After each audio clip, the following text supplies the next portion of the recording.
2 Samuel 16. When David had gone a short distance beyond the summit, there was Ziba, the steward of Mephibosheth, waiting to meet him. He had a string of donkeys saddled and loaded with 200 loaves of bread, 100 cakes of raisins, 100 cakes of figs, and a skin of wine. The king asked Ziba, "Why have you brought these?" Ziba answered, "The donkeys are for the king's household to ride on, the bread and fruit are for the men to eat, and the wine is to refresh those who become exhausted in the wilderness." The king then asked, "Where is your master's grandson?" Ziba said to him, "He is staying in Jerusalem because he thinks today the Israelites will restore to me my grandfather's kingdom." Then the king said to Ziba, "All that belonged to Mephibosheth is now yours." "I humbly bow," Ziba said. "May I find favor in your eyes, my lord the king." As King David approached Bahurim, a man from the same clan as Saul's family came out from there.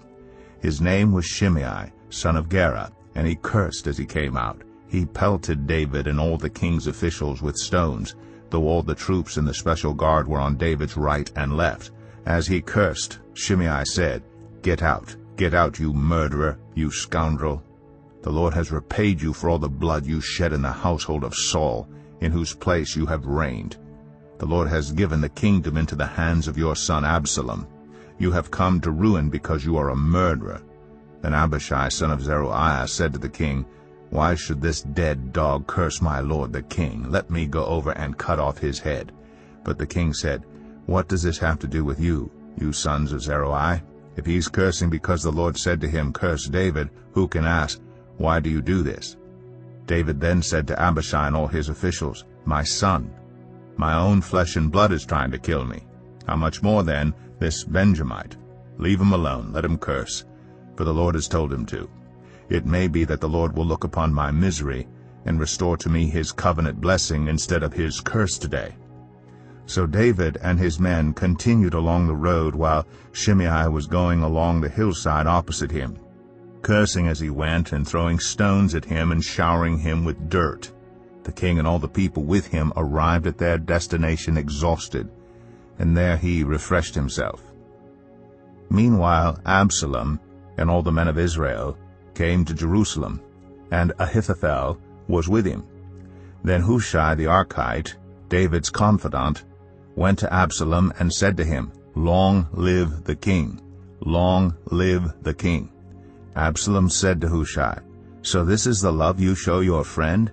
If he's your friend, why didn't you go with him?"